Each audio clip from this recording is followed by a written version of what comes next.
She's such a lousy wife. All she does is hang around the house and doesn't lift a finger. At a family gathering, Jason, my husband, who's hardly around since we tied the knot, said. His relatives would jump in with, "That sounds terrible. Some wife she is." Feeling backed up, he even added, "She can't cook to save her life, and the house is always a mess. Makes me not want to come home." That really got me. "After the way you treat me, you have the nerve to say that in public?" I shot back. "And what home are you talking about? You no longer have a house to come back to." The relatives and he were both caught off guard by my response. "I ended the lease a week ago. But don't worry, I stored all your stuff. Guess you wouldn't know since you're hardly ever home." "You did what?" he gasped. His dad jumped in. "Hold on, what's happening here?" Jason was in for a rough time. "My name's Susie, and I'm a 32-year-old married lady. My folks own a mid-sized factory. Dad's the big boss, and Mom manages some of the part-timers. Being their only kid, they doted on me a lot. After college, I snagged a job in accounting at a big car company. I'm kind of shy, so when I hit 30 and was still single, my parents got a bit anxious. They suggested a few arranged marriages, but nobody clicked. Just as I was about to call it quits, Dad introduced me to the son of a business buddy. Out of respect, I decided to meet him. That's how I met Jason, who'd be my future husband. He was involved in his dad's business, but at a different company. I was charmed by his manners and sweet smile. Turns out he felt the same and invited me out. After a few dates, he popped the question within 6 months. Elated, I said yes, and our families were in the loop. My parents were thrilled. "Susie, we're so happy. Jason, you better look after her," they beamed. Joining forces with an important business partner would be a boost for Dad's company. We then visited Jason's folks. Their place was swanky. His mom, Mary, who's on the city council, warmly said, "We were worried about Jason being single for so long. Glad he found you." She was kind-hearted, but super energetic. Jason's dad, Scott, chimed in. "In our business, family ties are crucial. Welcome aboard, Susie. Take care of our boy." He was a bit intimidating, but it was comforting that they were on board with our wedding. Soon after, Jason and I made it official and celebrated with a ceremony. One catch was that I'd become a stay-at-home wife. "Work keeps me on my toes. I'd like you to run the household," he'd said. I responded, "Sure thing. I'll make sure everything's in tip-top shape at home." With his solid paycheck and generous wedding gifts from both families, settling into the housewife role wasn't a big deal for me. My friends would often rib me, saying, "Being a housewife with all that free time sounds like the dream." After getting hitched, Jason turned down his folks' offer to get us a condo. He wanted us to pick out a rental that feels right for us. I started thinking maybe it was best not to lean on his parents too much. I respected his call and was on board. When he started looking for a place, he said, "I'm buried in work right now and can't help hunt for an apartment. Mind handling that and getting the lease sorted?" "You're sure about this?" "Absolutely. Find something you like and I'll just move in." So I set out solo, picked an apartment, and got everything set up. Once we were married, we shifted into our new place, ready for that honeymoon phase. But that bubble burst real quick. Jason was barely around. He'd burn the midnight oil on weekdays and be out the door at the crack of dawn. On weekends, he claimed work dragged him in. He often jetted off for business trips, too. My days became a loop of chores and waiting. I'd whip up dinners only for him to say, "Grabbed something out," and hit the hay without eating. It felt like he was just crashing at our place between shifts. I was starting to question our whole setup. Was this married life? I wanted to be there for him, but this was a bit much. 3 months post-wedding, I finally brought it up. "You can't be this slammed all the time. We never hang out." He shot back, looking wiped out. "I'm swamped. Can't you see I'm beat?" "I get it, but..." "If you get it, then cut me some slack. Grinding to keep us comfortable," he snapped. I was at a loss for words. Sure, he gave me plenty for our bills. Given that he was providing for me, I had to bite my tongue. Christmas was around the corner, so I asked, "Got any family stuff for Christmas? Shouldn't we swing by your folks' place?" No, I'll be working, and they're usually traveling. You positive? I told you, it's all good. Sent them their gifts and cards already. He said, a tad annoyed, and ducked into our room. I was left standing, speechless. But post-Christmas I got a ring from Scott. Hi, Susie. He began. Hi, it's been a while. You think? Why'd you skip our Christmas get-together? I was thrown for a loop. I told you family's important to us. You're family now, you should have been there helping out. My mind went blank and I didn't know what to say to his sudden remarks. I had no idea that there was a family gathering, and I thought they took a holiday trip. I'm sorry, Scott, but I was told. Save it. From what my son's been saying, it seems like you're slacking at home. Excuse me? I've been on top of the housework, and considering how little Jason's around, did he seriously complain about that to his dad? Listen, you wanted to be a housewife, so you've got to pull your weight at home. Clear? Scott added, sounding stern. All I could muster was a quiet yes. That evening I had to have a talk with Jason. You told me there was no Christmas gathering. Why'd I get chewed out over it?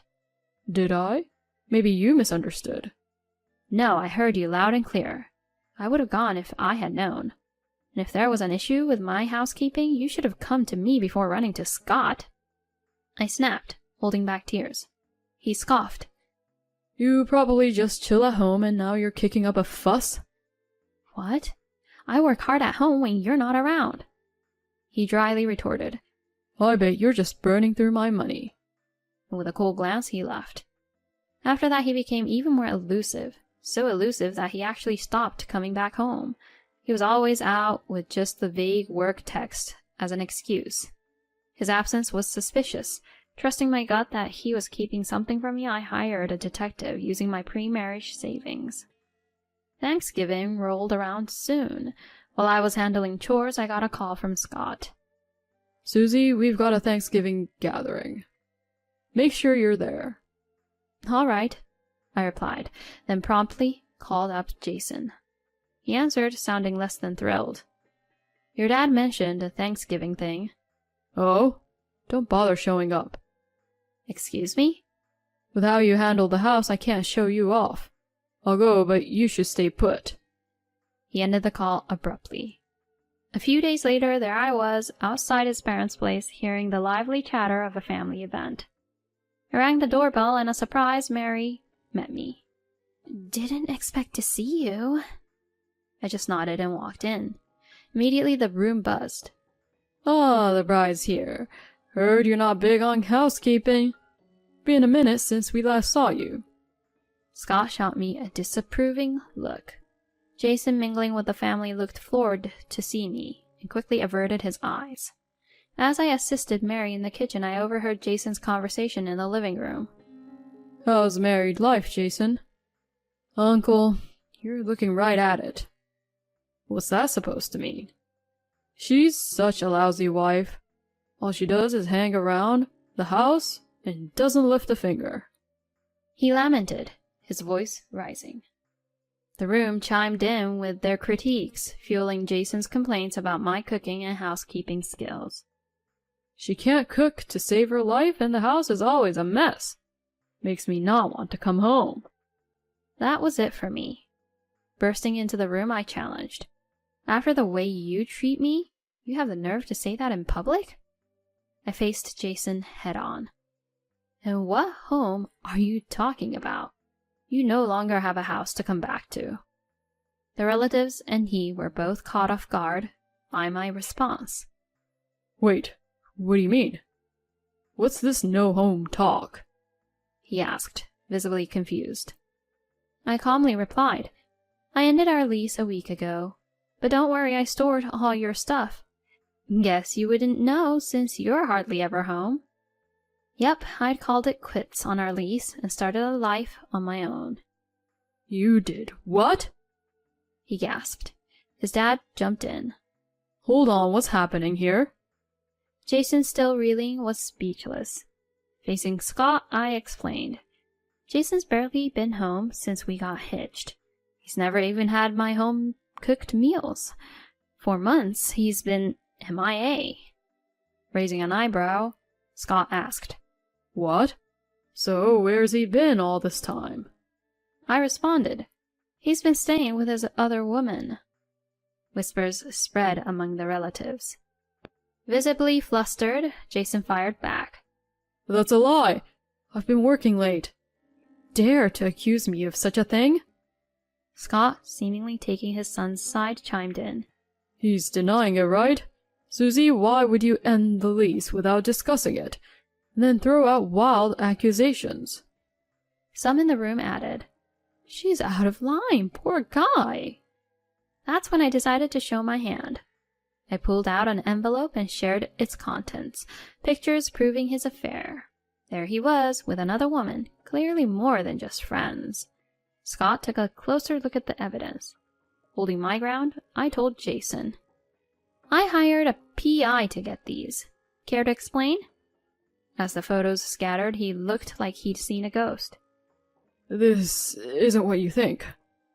He started, but then Mary, joining the fray, told him. Jason, spill it. He sighed. I've been with her since before we even met. She's someone from a club. I love her. More whispers. I asked, So you never came home because you were with her? Then why even marry me? My parents would never have approved of her. Marrying you, a subcontractor's daughter, seemed the right move. Fuming, I continued. Why tarnish my name to Scott and the relatives? Easier divorce. I wanted her, not you. Just needed a plausible reason. As I was about to retort, Mary slapped him. Mom! He cried out. She yelled back. How could you do this to Susie and to our family? Scott stood. You're a disgrace to our family. You're cut off, Jason. What? What about the company? You? Take over? Don't even think about it. Say sorry to Susie. He then pleaded. Please, help me out here. I countered. No way, we're done. And I expect a big payout. Have fun with your girlfriend, you jerk. He then left sobbing with Scott and the relatives. Scott and the rest apologized profusely. He confirmed. We'll keep our business ties with your family. So I decided to let it slide.